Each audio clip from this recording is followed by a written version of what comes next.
সম্মানিত দর্শক এবং শ্রোতাবৃন্দ, আমি ডক্টর আবুল কাশেম মোহাম্মদ মাহবুবুল্লাহ যশোরী বাংলাদেশি সেবা পার্টির পক্ষ থেকে আপনাদের সকলকে জানাই আসসালামু আলাইকুম ওয়া রাহমাতুল্লাহ। বাল শব্দটির বাংলা অর্থ হলো প্রভু চরিত্রের স্বামী।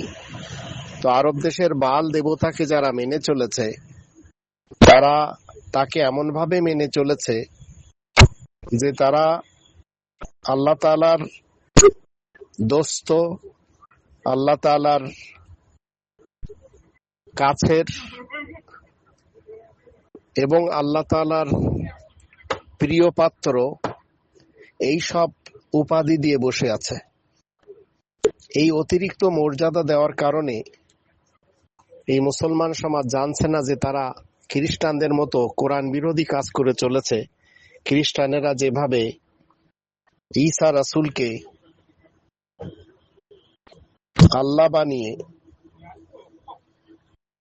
এমনকি আল্লাহ তাআলার পুত্রও বানিয়ে ছেড়ে দিয়েছে।